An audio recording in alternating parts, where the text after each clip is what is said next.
What is the part of your life right now? Story 1. I hate my job to the point where I'm sleepwalking and talking about it in my sleep. I scared my girlfriend last night because I was walking around our bedroom talking about filing some documents. I can't leave my job because I'm the primary source of income. We live together and she's working her way up at her own job but doesn't make enough to support both of us if I quit. I've been looking for 3 years and I can't find anything better in my field because the competition is intense. Story 2. I would have to say I'm starting from ground zero. Closer to a negative number, really. My wife, we dated for 3 years, then were married for 3, cheated on me, left me, drained all of our bank accounts, and emptied out our storage unit, which had all of our belongings aside from a bed, a computer, and some clothing. Then she ran across the country and filed for divorce. It's obviously a longer story than that, but that's the overall summary of my life events over the last year and a half to 2 years. I've been scraping by, living on about $700 to $800 a month in my parents' basement, but I still have to pay our car loans, lawyer fees, and other expenses until this is over, hopefully in a couple of months. Not a day goes by where I don't wish I had the courage to make it all stop. Being 29 years old and living with my parents is not where I imagined I'd be. I had enough money saved up and a job lined up where I could have been living very comfortably. Sometimes I still hope something terrible happens on my way to work. I don't even wear my seatbelt anymore. Story 3. I don't usually post things, but I'm 25 and have had breast cancer twice. The first time I went through surgery, chemo, and radiation. The second time, I had to undergo a latissimus flap double mastectomy because it was the only way to ensure the cancer wouldn't return again. Now I'm dealing with overwhelming anxiety, panic attacks, and health-related depression. I have painful scars and am still undergoing surgeries for reconstruction. Luckily, I found a professional to talk to, and they've prescribed medication that helps. Still, there's always that lingering concern. Am I going to feel like this forever? I'm also starting my second quarter of graduate school this week. Hopefully that brings my mind somewhere else for a while. Some might think it's added stress, but I enjoy school, so I see it as a welcome distraction. Story 4. The person I asked to be the best man at my wedding took his own life a week later. He had been my best friend since grade school, and while I knew he was depressed, none of us knew how bad things had gotten. I miss him. It's hard to focus for long, and sometimes I'm hit with random waves of sadness. It's been just over 2 months, and while time has helped, I know this will always be difficult. To make things even more complicated, he didn't just pass away, he disappeared. He left a note, and I know him well enough to believe he followed through, but his body was never recovered. The ambiguity isn't the hardest part for me because deep down, I know what happened. But it's incredibly hard when I talk to people about it and they respond with, maybe he just left town. I know they mean well, but it makes it even harder when people say things like that. Or when they play detective and suggest, maybe there's a clue in his note. Or, have you tried looking in place? I just want to grieve and move forward. A tragedy happened. This isn't a crime show. Thankfully, I have a great support system. I have wonderful friends and family, a great job with a patient and understanding boss, and a supportive fiancé. Story 5. My dad took his own life last year and I miss him deeply. It was surreal and almost dreamlike, a horrible experience, especially seeing my mom and siblings go through this pain. I'm only recently starting to realize how much it has affected my mental state, no matter how hard I tried to deny it to myself. I try to do things that make me feel better, but I find myself restless and disorganized. I'm having trouble falling asleep, and when I do sleep, I struggle to become active again. My appetite has almost completely disappeared, and there have been days where I barely ate, only drank water or tea. I lost some weight and look extremely thin. I also started smoking more and drinking regularly, habits I'm trying to stop. I try to eat more and make sandwiches, but I find it genuinely difficult to force myself. I basically neglect myself and I feel awful. But I suppose acknowledging that is a first step. I'm in a bad place, but I keep telling myself it can't get much worse. I love my mom so much, and it's almost unbearable to see how this has affected her. Story 6. My mother has been in the ICU for 6 days now, unconscious after an epileptic seizure. I'm 2 payments behind on rent and didn't have a Christmas or Thanksgiving. There's absolutely no food in my fridge besides eggs, and I'm completely broke. I'm at work on my day off because I need to earn money, But I work in car sales, and December, November, and January are terrible months. I have people waiting for me to launch a cooking website and post videos on YouTube. Something I love doing, but I just don't have the means or the time, and I feel like I've let everyone down. The worst part of all this is my mother. I've only been able to visit her twice in the past 6 days because I have to be at work or risk losing my job. Yesterday, we had to sign a document for a life-threatening operation. She's on a respirator, and they're seeing very little brain activity. Now she also has pneumonia, and the doctors are afraid they may have to operate, but they aren't sure she's strong enough for it. Around this time last year, we had no electricity or running water, and we were eventually evicted and homeless for half of 2013. I left my parents and family after they used up all of my savings, and I managed to get back on my feet. I stopped contacting my family, as many people advised, and I became a generally happier and healthier person. But now, with financial stress and depression hitting hard during the holidays, my new year has collapsed into this. The absolute worst part is that I haven't spoken to my mom at all, and I might lose her. As I sit here writing this, none of my friends or coworkers really know how bad things are. They know she's in the ICU. They know I'm broke and running around outside in minus 20-degree weather with no jacket. But I'm always smiling and good at hiding everything. I don't want to seem like a burden or have people feel sorry for me. I just want to move past all of this. I've eaten from food pantries, slept in a cold car, and worked 60 to 80 hours a week, every week, for the past 5 to 6 years. I'm 22, and while the rest of my friends are graduating college and having fun, I just lie awake every night, staring at the ceiling around 2 or 3 a.m., asking myself what I'm supposed to do. So yeah, I needed to let that out. Even if no one reads it, it feels better. Story 7. I just went through the worst year of my life. I lost my job and my boyfriend left me because of my depression, which then spiraled into dark thoughts, as he was the only person I truly relied on. We had been so happy until my depression worsened, and it felt like a huge betrayal when he left. The hardest part, though, is knowing that it was ultimately my fault. I didn't face the depression.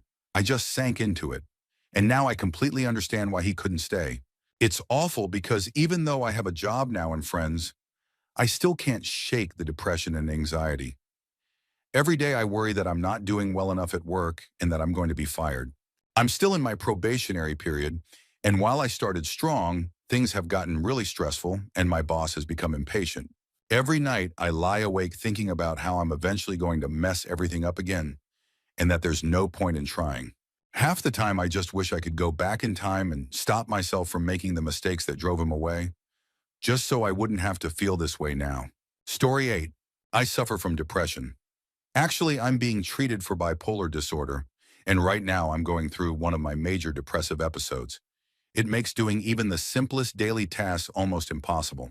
Knowing that I have so much in life to be grateful for, and absolutely no clear reason to feel sad, makes it even harder, but that's not all. I'm also a type 1 diabetic. I have been for roughly 15 years now, and not once during those 15 years have I been able to keep my blood glucose levels under control. Because of this, I'll most likely pass away before my wife, and that's only after I've either lost one or both legs and/or gone blind. Up until now, I've never had stable medical coverage, so I've had to self-treat both conditions over the years, and they completely influence each other. My depression causes me to stop caring about managing my diabetes, which in turn makes me feel worse, knowing that the lack of affordable care and my own negligence will probably take years, if not decades, off my life. When I am mentally stable enough to care for myself, I really do try. I work out, eat well, and do what I can to manage my conditions. But sometimes the apathy from the depressive episodes makes me stop trying altogether. Right now, I'm a non-traditional college student. After working minimum wage jobs for years after high school, I bought into the whole, you have to go to college, push that sold to so many Americans. Now I'm tens of thousands of dollars in student loan debt, with 1 year left for a bachelor's degree that I won't be able to do much with unless I go to graduate school.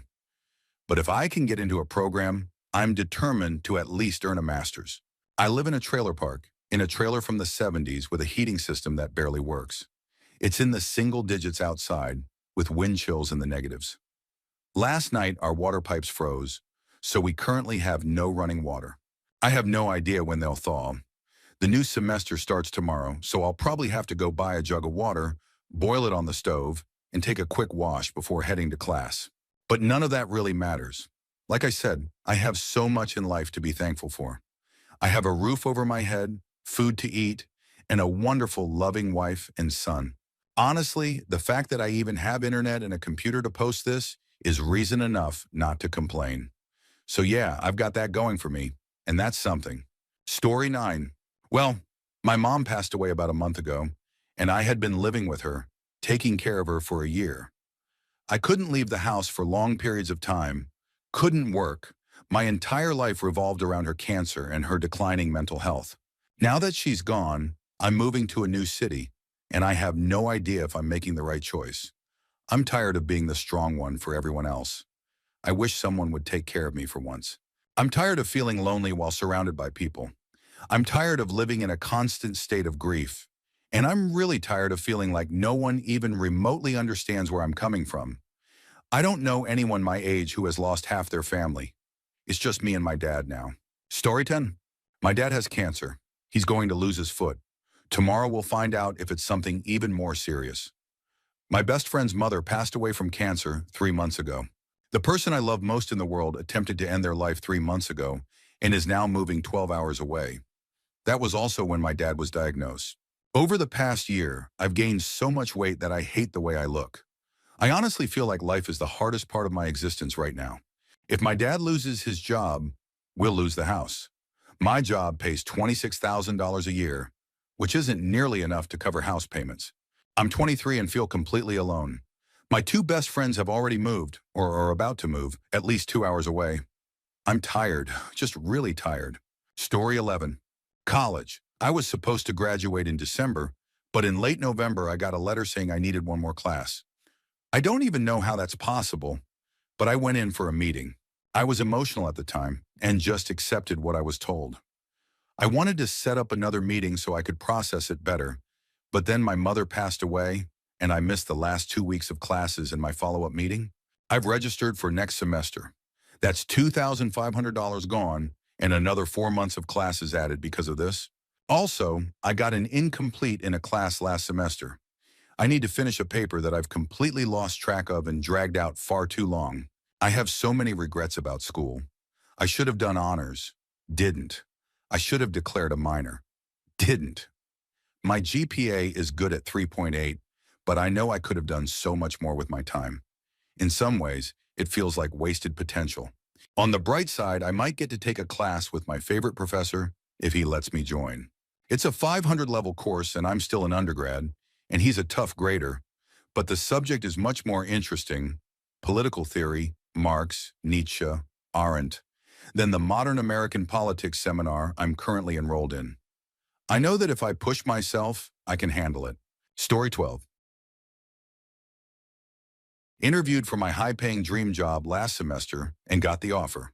The position is contingent on me finishing my degree, and this is my final semester. The only problem is that I have an unpaid balance from the fall semester that I simply can't afford to pay off.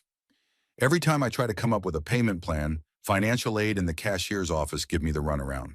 I'm stuck in my small hometown because of the weather, and now my car is in the shop. I'm staying in my childhood house, which gives me panic attacks almost every night. My brothers are chaotic. No matter how much I clean, the house becomes a mess again almost immediately. I'm out of medication for my depression. The longer I'm here, the more I feel like I'll never reach my goals. I'll never get out of this town. I'll never get better. Story 13. I know this will probably be overlooked, but I'll say it anyway. I'm just now accepting that I'm letting go of my lifelong dream of acting on stage in favor of spending my life working in an office. I've been acting since I was 11 years old. I was considered a prodigy and became somewhat of a local legend in my college town for my work in community theater. Unfortunately, I could never afford formal training, and now I'm about to graduate with a degree that will likely lock me into office work. I know it may sound small to others, but it still hurts. My ex-girlfriend's grandmother, who was a Broadway performer for 30 years, once said that for someone with no training, I was one of the best talents she had ever seen. And with proper education, my potential would have been limitless.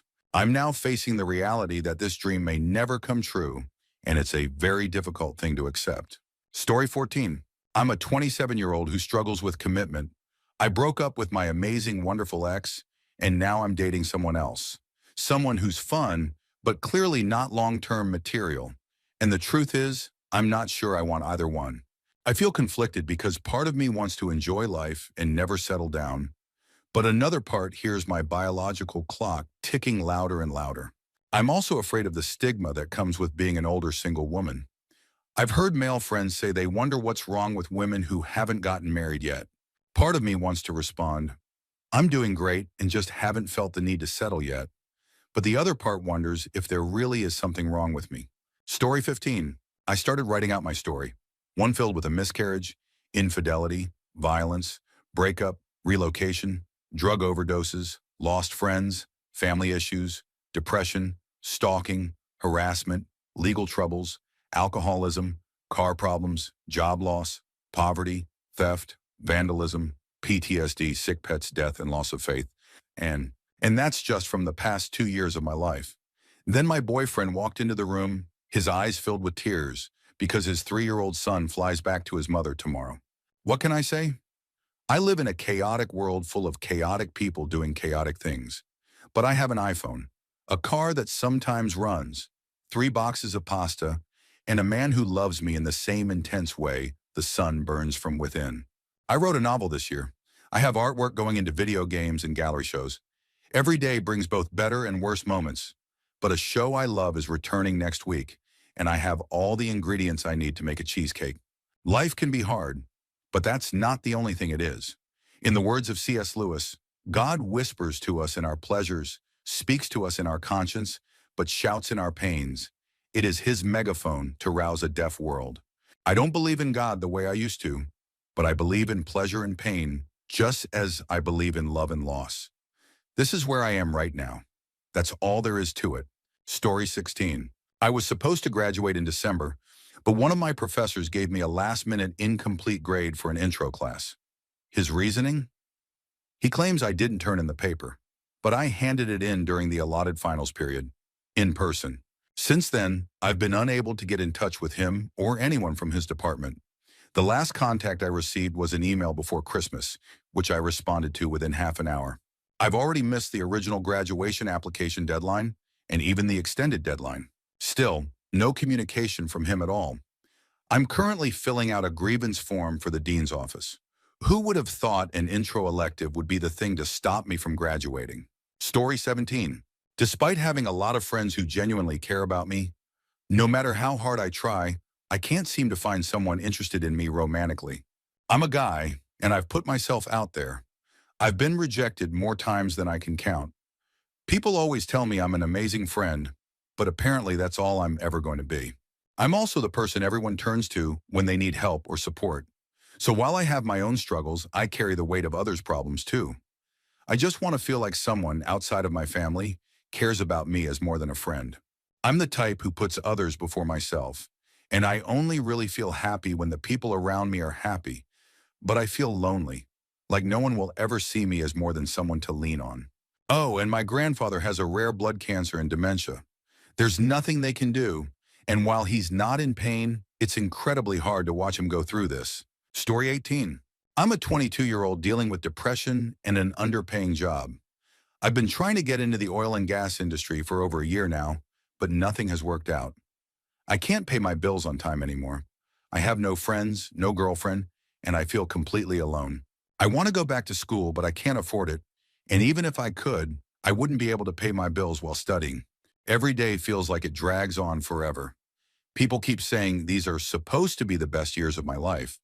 But if this is the best, I don't want to imagine what the worst looks like. I wish I had the drive to go out and make friends, but I don't. I wish I had just one good thing in my life to help me be more optimistic. My parents haven't spoken to me in over a year. I stopped caring about my health when I could no longer afford decent food. Real friends feel incredibly rare. I haven't met a single person who speaks encouragement into my life. If anyone in Houston is out there looking for a genuine friend, come find me. Story 19. I dropped out of college to take care of my parents. My dad has terminal cancer, and my mom has turned to alcohol as a way to cope. Most of my days are spent driving my dad between his job and hospital visits, and most of my nights are spent searching for my mom at local bars. 7 of my last 10 received calls have been from bartenders asking me to come pick her up. I work when I can, but all I really want is a normal life for someone my age. I pay the bills, manage the finances, do all the cooking, cleaning, laundry, and shopping for the family. On top of that, I help organize visits from aunts, uncles, and cousins so they can spend time with my dad before he passes. I've matured faster than most people my age, but sometimes I wish I didn't have to. I wish I could go out with friends on the weekend, but they're all away at school. I wish I could call the girl who gave me her number last week, but I know it wouldn't be fair to start something when I know she'd always come last on my list of priorities. My ex's parents even invite me over for dinner sometimes because they think I'm under too much stress. And while I appreciate the gesture, I can't bring myself to go. It still hurts too much. Last year, I was diagnosed with the early stage of the same cancer my dad has. I went through the entire process, surgery and recovery, without telling my family because I didn't want to add to their stress. The only person who knows is my best friend because I stayed on her couch while recovering. But I only see her about once a month. She's 200 miles away, studying something incredibly demanding, and she has a boyfriend. I've been in love with her for 8 years, but I told myself I wouldn't act on it until after we both graduate. So maybe we could have a real chance. Because deep down, I think she's the one, and maybe that's foolish, but that's where I am. Story 20. I used to live alone, renting a condo from my parents. Then my mom left my dad, and before I knew it, she was moving into the condo. She didn't ask, just called me the Tuesday before to tell me, and then moved in that Friday. While I was at work, she moved all my things into the room I had been using as an office. My living space went from an entire condo to a small bedroom. While I was still trying to process that, my girlfriend broke up with me a week later. So, within the span of about 7 days, I lost my privacy, my parents separated, and the person I loved decided I wasn't enough. My student loans also kicked in, so my finances took a hit. And with Christmas last month, I don't have enough saved up yet to move to an apartment. There's plenty of other stuff, but for now, I hit level 50 leatherworker in FF7, so at least I've got that going for me. I have an amazing group of friends, I'm in my late 20s, and I have a decent job. I guess it could be worse. Story 21. I've struggled with depression for most of my life, and over time it built into severe social anxiety. Both issues caused me to fall behind in high school, and I didn't get my diploma. Now I'm trying to study for my GED, but I can't focus, and I'm terrified of failing. Lately, I've gone through the worst month of depression I've ever experienced. It led to an overdose attempt during the holidays. My health is deteriorating, but I can't afford to see a doctor, be placed on antidepressants, go back to school, nothing. My insurance wouldn't cover a much-needed surgery last year, and I'm still paying for it. My family and the one friend I have don't seem to understand how overwhelming this really is. Now I'm realizing I've made poor choices when it comes to relationships. My current partner is manipulative and moody, and I can't talk to him about anything. I've dealt with this behavior for 2 years and am only just now recognizing how toxic it's been. I want to leave and find someone healthier to be with, but I'm scared that maybe I'm just bad at relationships, that maybe I'm the problem and don't know how to make them work. Story 22. This will probably be overlooked, but I need to get it off my chest. Both of my parents are currently out of work because of depression. Our hot water tank hasn't worked for 2 months, and we can't afford to repair it. The house is a mess. I'm dealing with my own depression, but I can't take time off work. There's rent, food, student loans, and college classes to worry about. Work is the only place that feels somewhat stable. It's where I can forget about everything else, even though I work full-time as a waiter, which can be draining, especially since I'm not really a people person. My managers constantly argue, so I end up spending most of my emotional energy trying to keep them calm. But no one ever puts that energy into supporting me, and it makes it even harder to go home to an equally stressful environment. All I really want is to take a proper shower. I can't talk to anyone about this without worrying I'll upset them.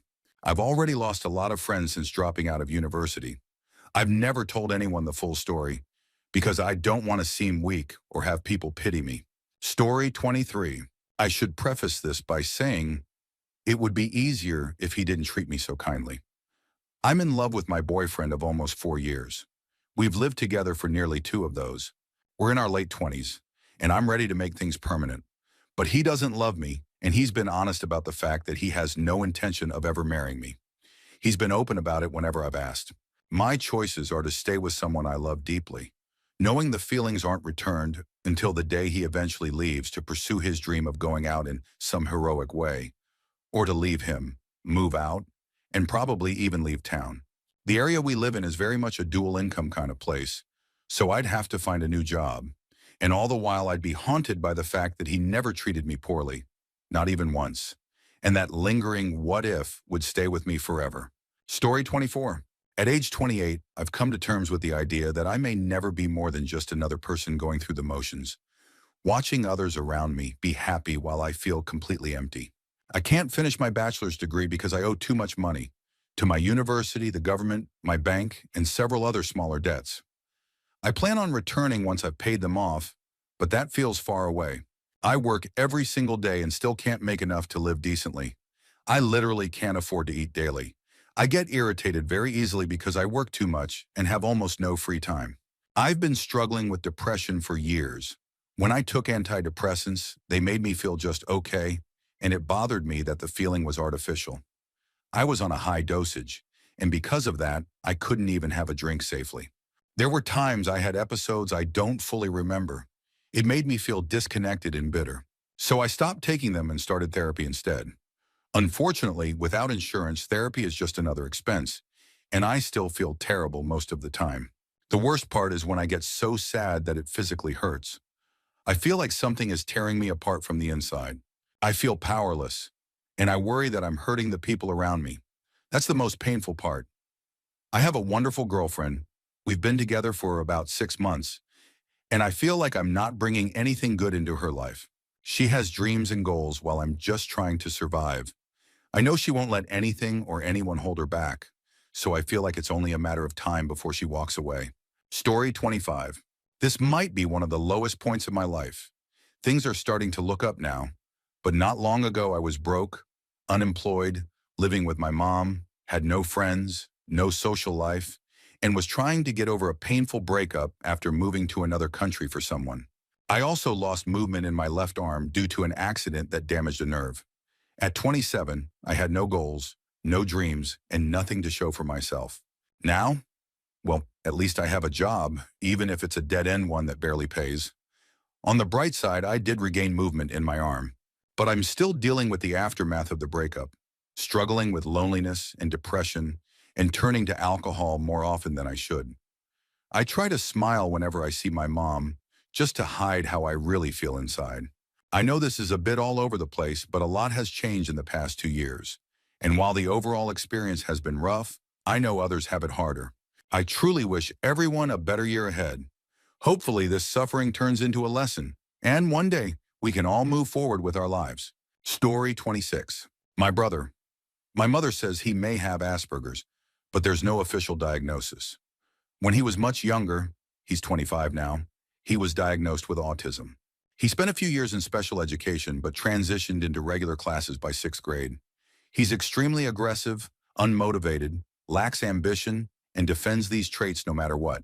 He still clings to the dream of being a rock star, going to band practice, which is really just staying out late drinking with friends, or working on his wrestling career, which mostly involves unsafe backyard matches. He quit his job and received $6,500 from cashing out his stock options. Within 1 month, all the money was gone, spent on restaurants, bars, and nights out. He managed to spend in 1 month more than my mother does for our family of 5. What's worse is that he's had so many opportunities. He was angry about the idea of going to college, even though it was paid for by our parents. He failed a freshman orientation class. He was about to be removed from our father's health insurance, but then our dad passed away unexpectedly, and my mother was able to keep us all covered under the renewed policy. We tried sending him to a trade school. The only academic course was a basic math class lasting 3 weeks. He was overwhelmed by the pace. What did he struggle with? Simple fractions. The course didn't go beyond basic algebra. And no, he didn't fail because he didn't understand. It's because he gave up instead of asking for help. Now he refuses to find employment and contributes less and less. He won't even help around the house. If my mom asks him to carry boxes, his response is, "I always have to get up and do things." If she asks him to pick up our sisters from the ice arena, he says, "No, I always have to go get them. You have other kids." In reality, he's never once gone to pick up anyone. He eats the food, claims groceries that he helped pick up, that my mother paid for, and argues constantly about everything. He never takes responsibility. He was asked to buy Christmas gifts for the family when he still had money, and he spent a total of $140 for all of us. Now he blames that $140 for being broke, as if that's what drained all $6,500. When my mother tells him to pay for his own car insurance or phone bill, he complains that she pays for mine, but she doesn't. I give her the money, and she handles the paperwork. I'm grateful. He isn't. The budget is tight, but those of us who can contribute money do so. My sisters and I help out. My brother, on the other hand, suggested that my mom should get a job because I worked 6 years, I'm done working. This is a woman who lost her husband just a few months ago. And then he vents on social media about how unfair everything is. But no one supports him. People comment to explain why he's wrong, and he deletes their responses. Eventually, he deletes the entire post. He refuses to accept that he's responsible for anything. I don't care what diagnosis he might have. What matters is how he treats others. And right now, he's treating everyone terribly. I'm tired of watching it happen. Story 27. I know this is late, but I hope someone reads it. I just finalized my divorce. The marriage had been rocky from the start, but in the end, we agreed that parting ways was best, for both of us and for the kids. The process was peaceful. We didn't fight over anything. We've stayed friendly for the sake of the children, and they seem to be adjusting, even though I no longer live in the same home. My ex-wife struggles with depression, and we had talked about her moving halfway across the country to be with her family. Here she has no one but me. Her depression has gotten worse. She's lost a lot of weight, and sometimes she stops eating. If she stays here any longer, I don't know how things will turn out. I don't harbor any resentment toward her. In fact, I feel sympathy. Right now, the kids are what help her get through the day. I supported the idea of her taking them with her. I work odd hours and don't get to see them much, so it made sense. They understand what's happening as much as they can, and even though they're young, they seem okay with going. The hardest part is what happened next. My decision caused an uproar in my family. For weeks, I was pressured not to let her go, not to let her take the kids. Relatives from both sides offered to help pay for a lawyer to fight for custody. The people I live with now even told me they would ask me to leave their house if I didn't try. My ex has received letters from family members blaming her, asking her why she's doing this to us and to me. I've tried to explain that this is something she needs to do to get better, but no one wants to hear it. They think I'm giving up on my kids or that I'm being manipulated so she can take them. They don't understand her the way I do. They don't see what she's battling every day. They tell me things like, "You owe her nothing," or "Let her deal with her own problems." But I can't look at it that way. They want me to do the right thing. But to me, the right thing is letting her go with the kids. Because what the kids need are two healthy parents, not one who is struggling and another who's too exhausted trying to keep everything together. So, that's where I am. Story 28. Can I name more than one? Here's the bad luck count so far. I'm an independent contractor, and for some reason, I haven't been able to find any work in 2 months. I owe a lot of money now, since I've had to borrow just to make rent. I bought a new car 6 months ago, and the transmission completely failed on Christmas Day. It needs a full rebuild, which will cost $2,000. I participated in a secret Santa gift exchange at work. Everyone else got gifts they loved, except me. I received a CD of strange, screeching folk music that featured some truly bizarre songs. I tried playing the CD on my laptop just to share the experience with coworkers, and my laptop froze, shut down, and has refused to turn back on ever since. On New Year's Eve, my 75-year-old grandmother suffered a massive stroke. She was declared brain dead almost instantly, taken off life support, and passed away. It was sudden and completely unexpected. She had been with my grandfather since she was 13, and now he's heartbroken and completely lost without her. Then out of nowhere, my roommate, who I've barely seen in 6 months, sent me a long, angry email. It was completely unprovoked and included some incredibly hurtful things about my boyfriend. We still have no idea what caused it, and to top it off, I caught that flu that's been going around. Story 29. I'm a 20-year-old woman. My mom lost almost everything during the recession back in 2008. I had to drop out of school to work full-time so we could pay off debts and fight to keep the house. Thankfully, we managed to keep it, but the mortgage has gone up significantly since then. Soon after, I lost my job under unfortunate circumstances. I was able to find another one, but it pays less than half of what I was earning before. I'm currently trying to find a second job to help make ends meet. It's been extremely stressful, and I barely have any money left after covering the essentials. But I know my mom must feel even worse. I never imagined being in this situation, and now on top of everything, my grandmother passed away last week. The bills just keep piling up, and I'm trying to figure out how to go back to school while barely being able to afford groceries. I know there are people out there who have it worse, but this has been really hard, and honestly, it feels good to let it out. Story 30. I really hope someone reads this, even if it's a bit late. I'm starting my second semester of college, and I'm already feeling completely hopeless. I have no idea what I want to major in, and I'm constantly worrying about how I'll manage to make money, pay rent, or buy food after graduation. I know it might be early to think about all that, but I can't stop. I'm also struggling socially. I don't know how to make friends, and right now my only friend here is my roommate. To make things worse, about a month ago, I broke up with my best friend and first love. We met while working as summer camp counselors. Then during a New Year's Day retreat hosted by the camp, she was with one of our mutual coworkers, a day before I arrived. I think distance is really what drove us apart.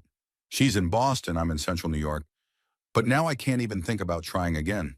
She feels terrible about everything, and I'm afraid that if I reached out, she might only respond out of guilt. If we were ever to reconnect, I'd want it to be because we both truly want it, not out of obligation. Story 31. I've finally come out of lurking to post on this, even though I'm pretty sure this thread is long forgotten. It's not so much about what the hardest part of my life is right now, but more about what has been the hardest part for quite some time. It all started around 4 years ago, when I was in college, UK here, studying professional cookery. I was in my second year, September 2010, May 2011, when my mom was diagnosed with ovarian cancer after a long and frustrating period of testing and waiting. In January 2011, she underwent a full hysterectomy to remove everything, including 2 tumors. After the operation, she stayed with my aunt and uncle for 6 weeks to recover, closer to the hospital where she had surgery. My dad, brother, sister, and I visited her whenever we could, balancing it with our jobs and other responsibilities, trying to keep her company and spirits up.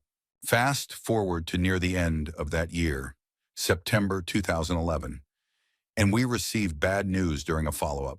The cancer was returning, and she would need chemotherapy. I was in my 3rd year of college by then, and it was a terrible way to start the academic year.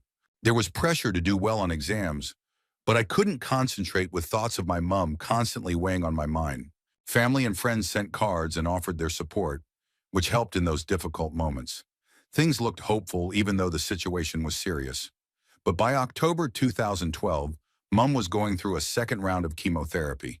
She was halfway through, staying as positive as she could despite knowing exactly what she was up against. Meanwhile, my dad had been visiting the doctor for a recurring back injury. No matter how much he rested, 2, 4, 6 weeks, the pain never went away. So they began doing more in-depth tests and scans. This all unfolded during our birthdays in October and continued into November. By the end of the month, my dad was completely bedridden and very weak.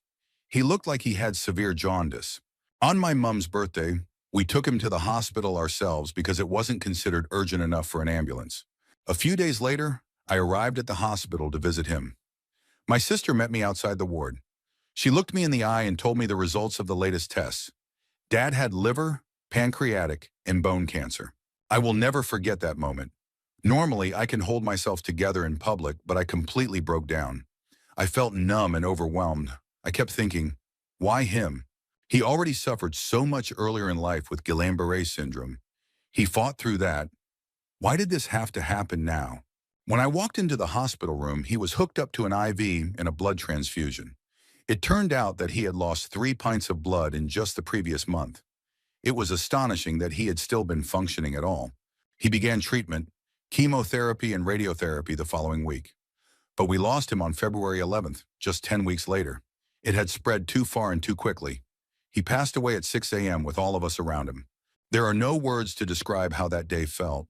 I'm tearing up even now, thinking about it. He never complained once, despite everything. The hospital staff who cared for him were the kindest people I've ever met. I'll be forever grateful to them. Mom had just finished her second round of chemotherapy at that time. Of course, she was devastated. We all were and still are. Now fast forward to November of last year, 2013, and she was told she would need to go through a third round of chemotherapy, this time with a different mix of drugs. The first two treatments had followed the same course, but this one would be more aggressive. Throughout this entire time, 3 years straight, I've never truly felt relaxed or genuinely happy. It's like living on edge, constantly waiting for the next bad news. We all just want this to be over. Despite everything, my friends and family have been incredibly supportive. Their kindness and help have meant the world to me. I truly couldn't ask for anything better. Story 32. I need to vent, so thank you for this space.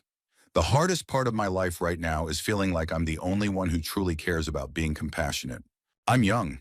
I was born into this chaotic world where everyone seems to only look out for themselves, and I hate it. Why aren't we taking care of each other yet? We have mass communication systems, yet people are still suffering. We can spread ideas instantly, but we still have a small group of rich and powerful people, while the rest struggle. The hardest part of my life is trying to inspire people to think differently, more selflessly, but they're too comfortable with the current system to change. It's frustrating because there is enough to go around for everyone, yet it feels like most of us are just standing around, doing nothing. In my social circle, I'm the only one actively pushing for a mindset that values giving, compassion, and growth. I give my time, energy, advice, whatever I can, whenever I can. But people just keep taking. Living with this mindset is exhausting. There's so much work to be done, and those of us who care deeply are too far apart to make the impact we want. We don't get support. We're just taken for granted. Story 33. I was arrested recently, and I have a court date coming up in a few weeks. The legal fees are completely derailing my college plans. I don't think I can major in what I originally planned, so it feels like that whole path has been taken from me. Things were starting to look up for a moment. I finally got the courage to ask out the girl I'd been crushing on all semester in my writing class. She said yes. We went out 4 times, and I really started to fall for her. I thought the feelings were mutual, but right before our next date, she told me that she had just gotten out of a bad relationship and thought she was ready for something new, but realized she wasn't.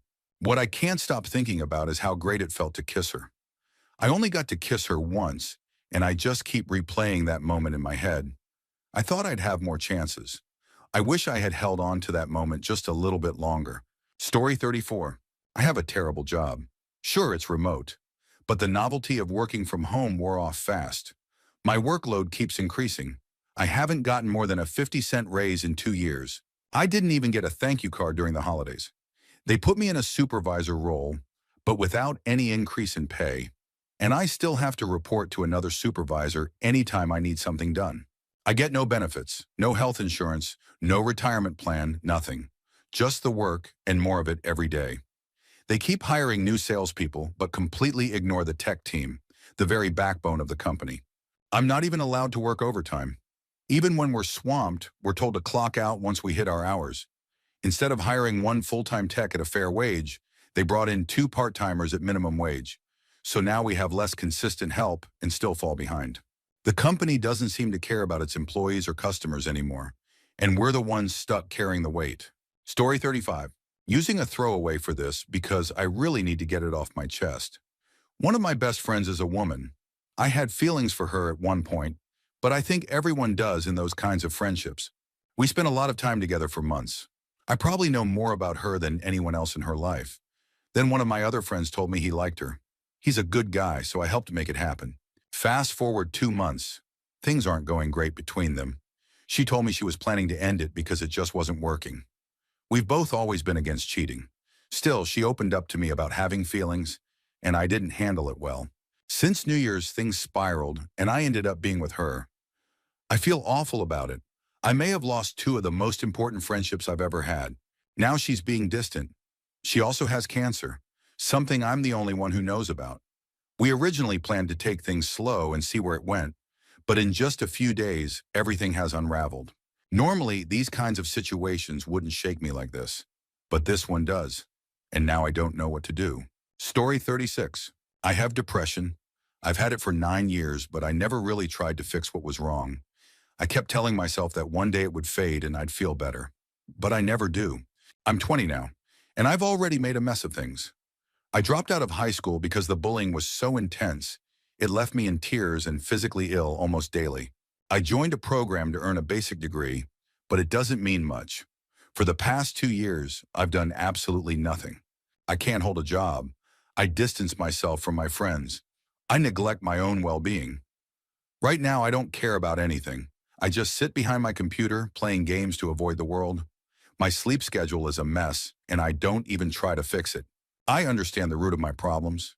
I know that the depression is behind my lack of motivation and self-care, but knowing doesn't help. I want to change, but I don't want to put in the energy to do it. I feel okay as long as I don't care about anything. And that's the scariest part. Sometimes dark thoughts creep in, not because I want to act on them, but because they bring a strange sense of calm. I don't see a future for myself. I don't think I'll still be around in 5 years. And, truthfully, I'm okay with that. Story 37. Winter has become the most difficult season of the year for me. My birthday's in October, but I never celebrate it. It always feels overshadowed by Halloween. And for years, nothing has ever worked out. In December, my father had an accident. He remained in a coma until he passed away in January. Shortly after, I went through a painful breakup. My ex made it seem like we were staying friends, but it was just a way to distance themselves gradually. I never burdened them with my sadness. I kept it to myself. But eventually, they completely cut me out of their life on Valentine's Day. Now, as this time of year rolls around again, it brings it all back. At work, people constantly come up to me, strangers and acquaintances, telling me how they knew my dad or how sorry they are. On top of that, some traumatic experiences from years ago have resurfaced, making everything worse. This is the first full year after all of it. A year has passed and this season has been incredibly difficult. The breakup, in comparison, was the smallest part, but it all adds up. The emotional weight has been constant. To make things harder, someone I became close with is moving to New Zealand this month. And last week I lost my iPod. Something small but important to me. It was a comfort item, and now that it's gone, everything feels heavier than usual. I honestly don't know how to make any of this feel less overwhelming. Story 38. I'm a 17-year-old senior in high school, and I know some people may think what I'm going through isn't much compared to others, but I'm really overwhelmed right now. I'm part of a religion that often gets criticized online, and within that religion, the expectations placed on youth are intense. At 18, I'm supposed to dedicate 2 years of my life to go somewhere I won't choose, to share the message of my faith. I'm not even sure if I believe in it anymore, or if I'm willing to give up 2 years. But if I don't, my family will be disappointed, and I'll be seen as an outsider in my community. On top of that, my dad has been pressuring me every night about finishing a major goal before I turn 18, earning my Eagle Scout award. He yells at me constantly and accuses me of being lazy. I'm also struggling with personal habits I want to change. I know some people don't think it's a big deal, but for me, it feels like a serious problem I can't break free from. I feel like it's affecting my life more than I care to admit. I'm not happy with the friends I have right now, and I wish I could find a group of people, guys and girls, who share my interests. But I worry I've come off the wrong way for too long to really connect with anyone new. I've never been to prom, never kissed a girl, and I just feel like I'm falling behind in every way. I'm sorry for the long post, but I really needed to get this out. Story 39. This thread might be long forgotten, but I still wanted to share. For context, I'm 16, I'm dyslexic, and I've been dealing with a lot of challenges in school. My IQ is above average, but my processing speed is much lower. I work part-time as a computer tech, and my parents have been in an ongoing divorce since 2002. School has always been a struggle, not because I can't do the work, but because I feel unmotivated and burdened by being labeled as a special education student. Neither of my parents really want me, and they both see me as a disappointment. I test well, but everything else is difficult. I experienced physical abuse growing up, and I eventually reached out to CPS in 7th grade. After that, I moved in with my father, someone I barely knew. I started fresh in a new town, only to be assaulted by another kid because of something as small as asking for my football back. That set the tone for how I'd be perceived there. I didn't make many new friends, and even the few I have now don't really feel like they care about me. Eventually, my father also tried to be physically intimidating. He's older and has a military background, so I never fought back. Until one Thanksgiving, when I finally did. I broke his nose. Since then, we barely speak. I buy my own food and clothes and just live in his house. Now it's time to start applying to colleges. My GPA isn't good, but my test scores are. I'll likely need to start at a community college and transfer later. I want to study geology, but no one in my family supports me. They don't acknowledge my progress or care about my goals. I feel stuck. I'm trying, but I don't know what else to do. Story 40. I was in a car accident on December 31st, and now my car isn't safe to drive. It might be a total loss. I don't have medical insurance, and I work a commission-based retail job, so my paychecks depend on showing up and selling. Right now, I have nothing saved up, and when I needed to go to urgent care, the visit cost me $130, plus another $30 for medication. I'm completely broke until next Friday. The person who hit me has insurance, but even with that, I've been told it will still cost me $250 just to process everything through a claim. My neck and upper back are in a lot of pain, even with the medication. I just hope I'm feeling well enough to go back to work soon, because I really need the income to figure out what's going on with my health. I don't expect many people to see this post, but it feels better just to get it out. I needed to share this with someone. Story 41. I was in a rocky marriage for 8 years. I finally asked my wife to leave after she left and came back 3 separate times, during which she was unfaithful on multiple occasions. About 3 months after that, I met someone truly amazing. That was a year ago, and I'm still with her. Now comes the hard part. My wife is now trying to come back into my life and has been stalling the divorce process. The worst part is, during a moment of weakness, I kissed her. It left me feeling completely torn and overwhelmed. The very next day, she was with someone else again, and the day after that, she told me, then still tried to convince me to take her back. Now I'm left standing in front of the mirror, trying to figure out how to explain to the most kind, beautiful, and caring woman I've ever met that I made a huge mistake. I feel like I've betrayed her trust, and I don't know how to face it. Story 42. I'm recovering from an addiction to hero and other opiates. I ended up being arrested and placed on probation, even though I didn't commit a crime, and all original charges were dropped. The state picked up the case anyway and charged me with a simple assault. It was my first offense, but I still spent 8 days in a county jail waiting for my hearing. I was basically pressured into pleading guilty just to be released. My public defender didn't do much to help. Now I'm stuck with fines and legal fees, and it's been incredibly difficult to find a job in my area. Despite being highly skilled with Photoshop, Sony Vegas, and Adobe After Effects, it feels like all my technical knowledge is going to waste in a place with very few opportunities. I'm still battling depression. I deeply regret using opiates. After struggling with anxiety and sadness for 7 years, they seemed like a way out. They made me feel more social and alive until I became dependent. They became a crutch. I used to find relief in cannabis, especially when medications didn't help. But now, because of probation, that's not an option either. It might not sound like a big deal to some, but every day feels like a struggle. I'm trying to stay hopeful, but it's not easy. Story 43. I had to move back to my hometown to care for my parents after a series of medical emergencies. My father has advanced Parkinson's disease, and my mother recently had a heart attack. I became their primary caregiver. Add to that the stress of working retail during the holidays, the weight I've gained from stress and lack of time for the gym, and 4 years of suspecting I may have an undiagnosed mental health issue. And right before Christmas, I had the first serious thoughts of giving up that I've had in years.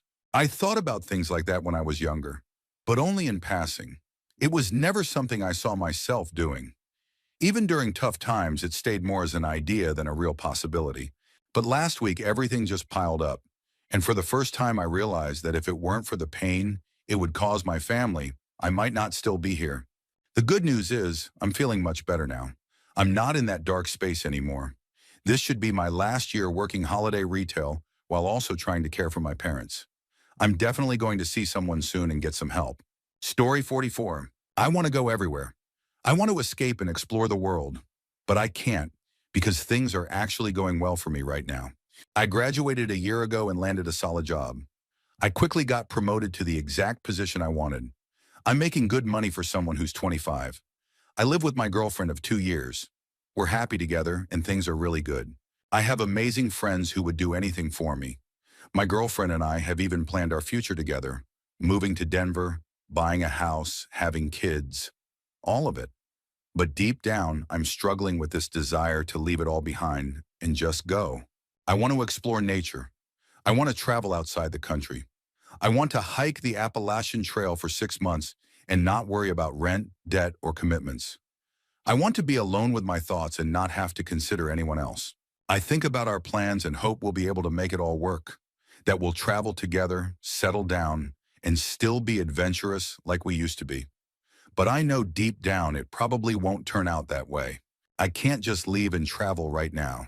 And my student loans aren't going away anytime soon. If I did go, I'd have to leave her behind.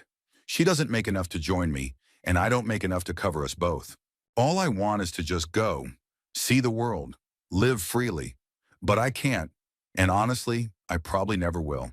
It feels like I'm stuck in the Midwest for the rest of my life. Story 45. I'm 29. The only woman I've ever loved, the only one I ever believed might have truly loved or cared about me, left. She's with someone else now. Since then, I've fallen into debt. I lost my home, then my job. I don't have a degree or anything concrete to show for myself, and I take full responsibility for that. Still, where I am now, I feel like I have nothing. I feel like I am nothing. I don't have close friends to lean on. The only real interaction I get is a couple of likes on something I post online, usually just something I've found and reshared. I've spent the last 6 birthdays alone. Lately, I've spent many nights out by myself because no one invites me to anything. No one really wants to hang out. This past New Year's Eve, I felt like a ghost in the room. As the clock hit midnight and everyone around me was hugging and celebrating, I just stood there alone. I couldn't stop thinking about her, where she was, who she was with. It's a hard thought to let go. It's probably silly, but I just feel irrelevant, unseen, like I'm drifting with no direction.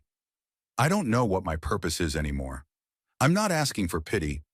I know others have it worse and have still managed to rebuild their lives. I'll keep going.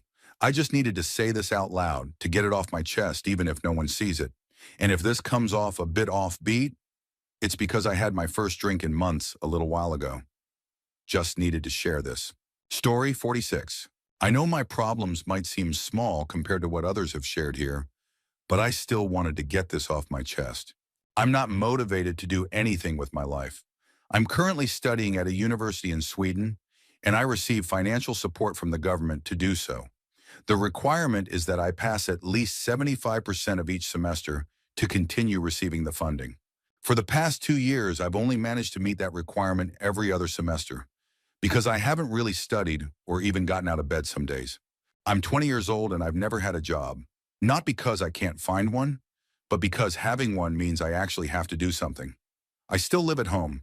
On the surface, things are fine, but it feels like one day everything will fall apart, and it'll be my fault. I truly wish I could find the motivation to study properly, maybe get a weekend job and get my life on track. But I just can't seem to make myself care enough. I sleep 12 or more hours a day and avoid responsibilities. Even if I studied just 1 hour a day, I know I could pass my classes, but I can't focus. I sit down, open a book, and after a page or two, I zone out or start thinking about other things. I keep telling myself I can study later, even when my exam is only hours away. I've never really had to push myself. Everything just kind of worked out. My parents didn't spoil me, but I never really needed much. I don't have big goals. I've been satisfied with just getting by. But now I'm at a point in life where I can't just move to the next level of school. Now it's about jobs, rent, taxes, real responsibilities. And I feel completely unprepared. I've read books about motivation and procrastination. They made sense, but I still couldn't act on any of it. It's like I'm stuck in a spiral where I understand the problem, but feel no urgency to fix it. I know I'll get a rude awakening eventually, and that scares me. But even knowing that, I still can't seem to make myself do the simple things that would make a difference.